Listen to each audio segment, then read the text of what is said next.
भाई बवाल तब होता जब आपके पास कोई अनअकाउंटेड पैसा होता। लोग तो एक्सपेक्ट कर रहे थे कि 10-20 हजार करोड़ रुपए का शायद डिस्क्लोजर होगा।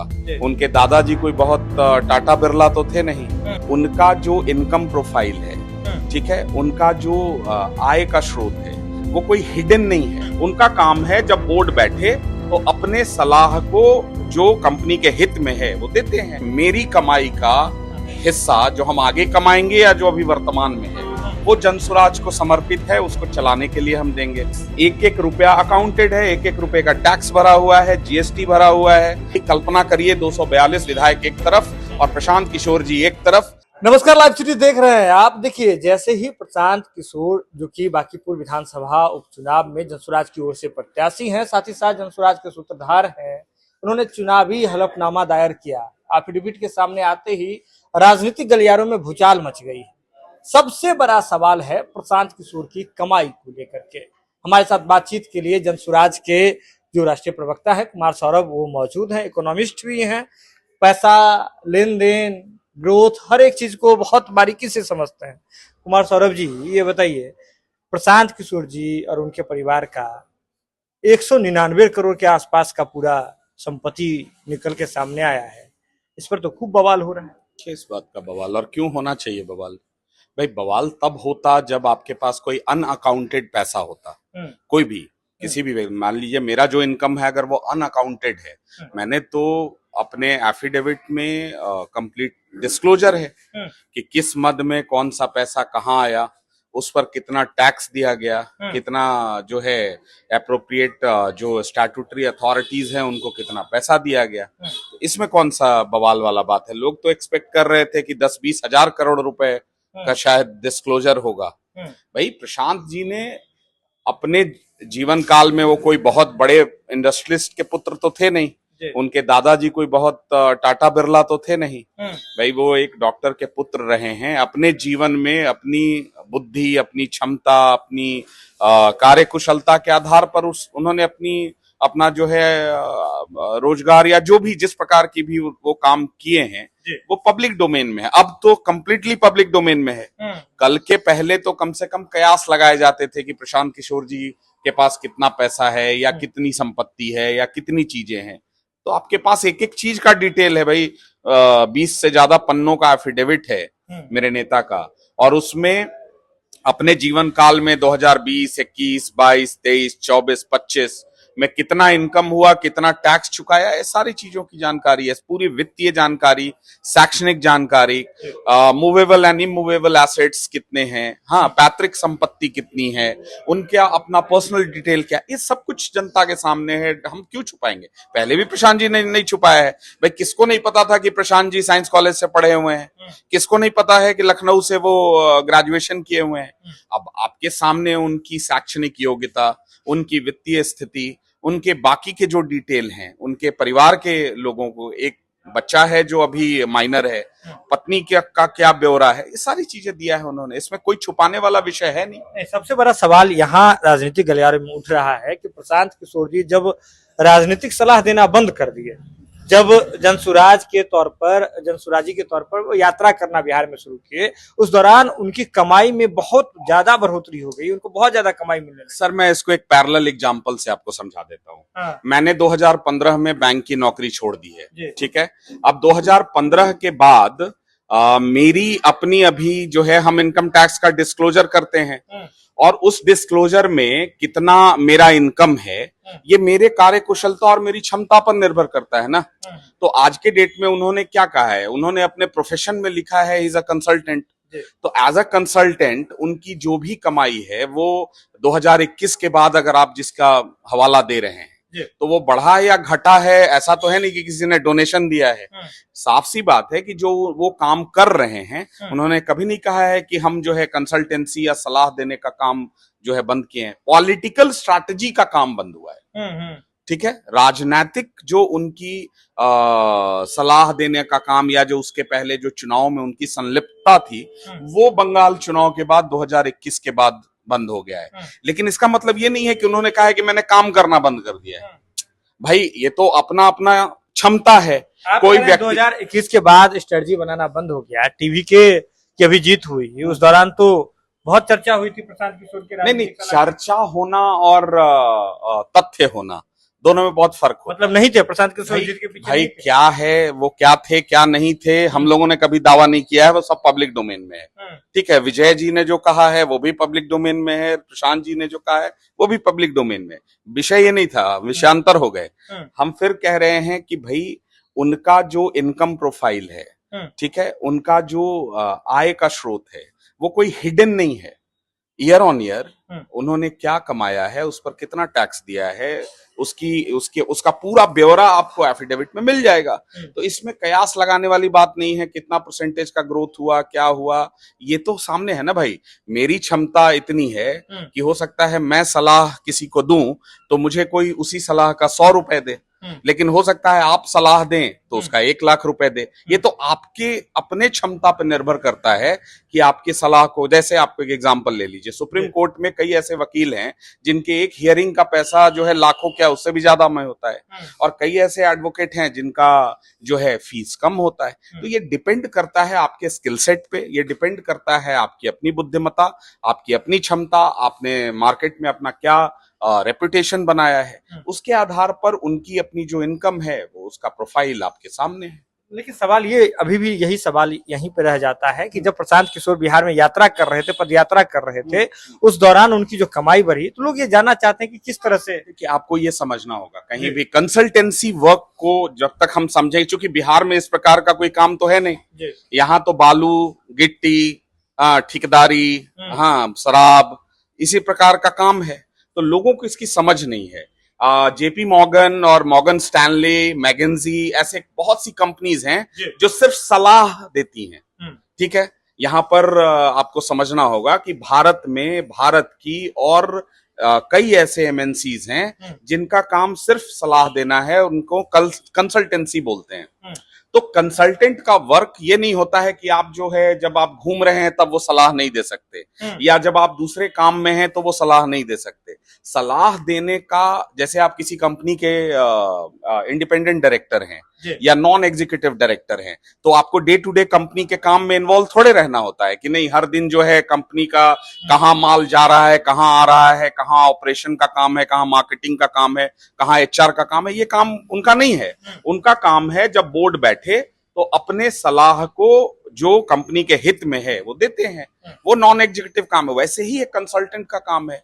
तो प्रशांत जी जब बिहार के यात्रा में थे तो वो भी सबके सामने था, वहीं रह रहे थे, वहीं सो रहे थे, बट दैट डजंट मीन कि उनका जो अपना काम है, क्योंकि भाई फाइनली हम हो या आप हो, हमारा घर तो हमारे काम से ही चलेगा ना। पार्टी भी चल रही है, ये प्रशांत किशोर जी के द्वारा गठित वो सूत्रधार हैं इसके, और उन्होंने, आपको याद होगा कि चुनाव के बाद भी चंपारण के भितिहरवा में साफ कहा था कि 10% छोड़कर मेरी कमाई का हिस्सा जो हम आगे कमाएंगे या जो अभी वर्तमान में है वो जनसुराज को समर्पित है, उसको चलाने के लिए हम देंगे। वो आपको दिख भी रहा होगा। इस पे भी सवाल आता है कि उनकी जो पर्सनल कंपनी है जिसमें टोटल स्टेक उनका है, वो वेदास करके जो कंपनी है, उस कंपनी से 85 करोड़ रुपए प्रशांत ने 89 करोड़ रुपए जो है टोटल दिए हैं। ऐसा है कि ये कंपनी काम क्या करती है? अब भाई कंपनी काम क्या करती है वो विमर्श का विषय नहीं होना चाहिए पॉलिटिक्स में, ठीक है। भारत में जो है लाखों नहीं करोड़ों कंपनियां रजिस्टर्ड हैं, कुछ गलत नहीं कर रही है ये हम श्योर हैं, वरना अब तक ईडी, सीडी, डीवीडी, आईटी जो है वो तो भाई हम तो लगातार सरकार के आंख में आंख डालकर सवाल पूछ रहे हैं। यहाँ तो बिना सवाल पूछे लोग उठ जाते हैं। आपको लगता है कि प्रशांत जी पर अब तक जो है ये जितना ईडी, सीडी, डीवीडी जो है आपको हम नाम लिए वो नहीं होता? सिंपल सा है भाई कि काम वो ऐसा कुछ नहीं कर रहे हैं जिससे हमको आपसे आंख चुराना पड़े या हमको जो है अपना बाल खुजाना पड़े। अभी एक एक रुपया अकाउंटेड है, एक एक रुपए का टैक्स भरा हुआ है, जीएसटी भरा हुआ है, जो डोनेशन दिया है उसका एटीजी का फॉर्म भी आप देख चुके हैं। तो जो भी स्टैट्यूटरी रिक्वायरमेंट है, जो भी जिम्मेदारियां हैं सरकार के लिए, वो उन्होंने फुलफिल किया है। अब वेंचर्स क्या करता है, प्रशांत जी कहां से किसको सलाह देते हैं, ये राजनीति के विमर्श का विषय तो नहीं होना चाहिए। हमको बांकीपुर की जनता में जो हम जा रहे हैं और जो चुनाव लड़ रहे हैं उस पर विषय होना चाहिए, ठीक है। ये भी कौतूहल का विषय है पूरे बिहार के लिए, इसलिए आप प्रश्न पूछ रहे हैं। एक आखिरी सवाल आपसे पूछ रहे हैं। जिस तरह से जो अभी आप अपने जवाब में भी कई बार आपने ये चर्चा किया कि बिहार में कंसल्टेंसी या इस तरह की जो चीजें हैं बिहार के लोगों को नहीं पता है, और ये इसलिए नहीं पता भी है कि कैसे पैसा जो है इतना अधिक बनाया जा सकता है। अगर प्रशांत किशोर जीत करके आते हैं, बिहार के लोगों की वोट से जीत करके आएंगे, बाकीपुर के लोगों के वोट से जीत करके आएंगे, तो क्या प्रशांत किशोर बिहार में इस तरह के कल्चर को, जिससे लोगों के हाथ में इतना अधिक पैसा आ जाए काम करके, क्या इस चीज को शेयर करने में प्रशांत किशोर दिलचस्पी लेंगे? देखिए, फिर ये वही हो जाएगा बतौलाबाजी। सिंपल सा बात है, क्या एक विधायक कोई लेजिस्लेटिव चेंज कर सकता है? क्या सरकार हम चलाएंगे 201 विधायकों के साथ? क्या प्रशांत किशोर जी चलाएंगे? भाई हम लोग बात तो कर ही रहे हैं ना, 3 साल से बात कर रहे हैं कि बिहार में वो क्या है पैरेलल सॉल्यूशन, जो यहाँ के प्रॉब्लम्स हैं उसका सॉल्यूशन क्या है, इस पर भी बात कर रहे हैं। भाई करना तो सरकार को है ना, करना प्रशांत जी को नहीं है। बांकीपुर से जीतने के बाद बांकीपुर की जो चीजें हैं, प्लस फिर से जो आपने कहा कि बिहार में क्या होना चाहिए, इसका एक उचित प्लेटफॉर्म प्रशांत किशोर जी को मिलेगा कि बिहार के विधानसभा में बैठकर वो इन चीजों के बारे में सरकार को घेर सकते हैं। अगेन, अगर सरकार उस एडमेंट रवैये में रहे कि नहीं भाई हमको आपकी बात सुननी ही नहीं है, वो अलग विषय है। बट बिहार में स्पेशल इकोनॉमिक जोन्स हो, बिहार में इंडस्ट्रियल कॉरिडोर हो, बिहार में टूरिज्म का कॉरिडोर हो, बिहार में जो है वो अलग अलग प्रकार की, मैं एकदम सिंपल सा टर्म बोलता हूँ, सारे प्रॉब्लम का सॉल्यूशन उसमें से निकल आएगा। भारत का पॉपुलेशन कितना? 140 करोड़। बिहार का पॉपुलेशन कितना? 14 करोड़। 10% आबादी बिहार की। भारत में कुल सांसद कितने एनडीए के? लगभग 290 से 293। बिहार से कितने सांसद दिए गए? अभी भी 31 हैं या 30 हैं, यानी फिर से 10% से ऊपर है। तो पॉपुलेशन में भी हमारा शेयर 10%, हमने जो सांसद कंट्रीब्यूट किए हैं सरकार में वो भी 10%। अभी जो विधानसभा है उसमें 243 में से 202 का मैंडेट दिया है, which is way higher than 80%। तो हमारे हिस्से का ये 10% जो इन्वेस्टमेंट भारत में आ रहे हैं, जो योजनाएं केंद्र सरकार की हैं, सिर्फ उतना अगर बिहार में आ जाए तो चीजें बदलने लगेंगी। हमारे हिस्से का जो पैसा, जो लगभग 50% पैसा, 50% पैसा का जो पलायन हो जा रहा है, पूंजी का पलायन जिसको कह रहे हैं, सीडी रेशियो के अनुसार 100 रुपए जो बिहार के लोग यहाँ देते हैं बैंकों में, और 50 रुपए लोन के रूप में उनको वापस मिल रहा है। वो 50 रुपए सिर्फ अगर मिलना वापस शुरू हो जाए यहीं बिहार में अन्य राज्यों की तरह, तो वो साल का 1.5 से 2 लाख करोड़ है, प्रिसाइसली 1,70,000 से 1,80,000 करोड़, जो हमारे बजट का ऑलमोस्ट आधा है। ये बहुत बड़ा अमाउंट है। सी, हमारे घर में जो चीजें हैं हम उसका उपयोग नहीं कर रहे हैं।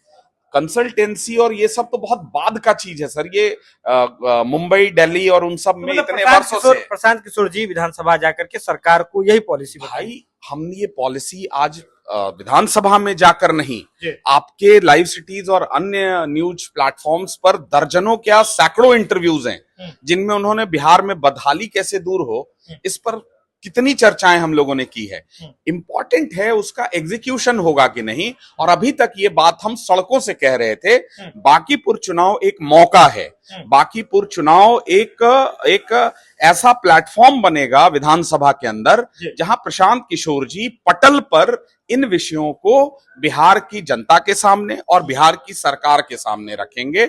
और मैं फिर कह रहा हूं कि कल्पना करिए 242 विधायक एक तरफ और प्रशांत किशोर जी एक तरफ, और जब वो सरकार को घेरेंगे तो उसका परिणाम क्या होगा? उसका परिणाम क्या होगा ये आने वाले समय में पता चलेगा, क्योंकि बांकीपुर में चुनाव है, 30 तारीख को वोटिंग होनी है, 3 तारीख को रिजल्ट आना है, 3 अगस्त को। लेकिन सबसे बड़ा सवाल जो आज राजनीतिक गलियारों में गूंज रहा था, जिस पर तरह तरह की चर्चाएं हो रही थी, शैक्षणिक योग्यता पर भी नहीं पूछी है, चूंकि हम अपने तरफ से जोड़ दे रहे हैं भाई, चूंकि सबसे ज्यादा लोगों का बवाल। अब देखिए, कोई प्रश्न नहीं हो रहा है, तरह तरह के प्रपंच रचे गए थे कि इनका अपना फलाना है, ढिमाका है। अब तो सामने है ना, पब्लिक डोमेन में है ना, उन्होंने 10th कहां से किया, 12th कहां से किया, ग्रेजुएशन कहां से किया, पोस्ट ग्रेजुएशन कहां से किया। उसमें भी कुछ काबिल लोग और कुछ बड़े जानकार लोगों ने, कल हम देखे सोशल मीडिया पर, भाई तुमको जानकारी ही नहीं है किसी चीज के बारे में। पीजीडीएम और पीजीएचएम क्या होता है कोर्स, जाइए और पढ़िए। और उसका एफिलिएशन जॉन हॉपकिंस और उस समय अपोलो से था, आज उसका एक्रेडिटेशन कहीं और से है। हमने भी पीजीडीएम ही किया है, एमबीए ही किया है, और उन्होंने एमबीए नहीं किया है, मास्टर्स इन हॉस्पिटल मैनेजमेंट किया है। बहुत से लोग जो है मास्टर्स इन इंटरनेशनल बिजनेस करते हैं, बहुत से लोग मास्टर्स इन अदर स्ट्रीम में करते हैं। तो थोड़ी लोग जो है ना, क्या है आजकल एक स्वघोषित विशेषज्ञों की टोली हो गई है, जिनको व्यूज और अट्रैक्शन, जो लोग उस पर चर्चा करें, कुछ भी लिख देना बिना जानकारी के। ठीक है, तो मेरा ये कहना है कि भाई हल्केपन से बचिए।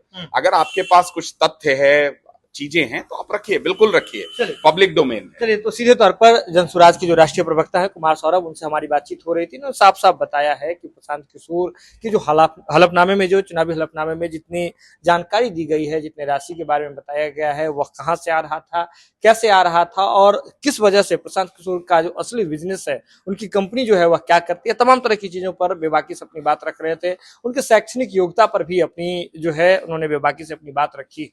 यह खबर आप लाइव सीरीज के यूट्यूब पर देख रहे हैं, आप सब्सक्राइब कर लें, फेसबुक पर देख रहे हैं तो फॉलो कर लें। जुड़े हैं लाइव सीरीज के साथ, खबर का सिलसिला लगातार जारी।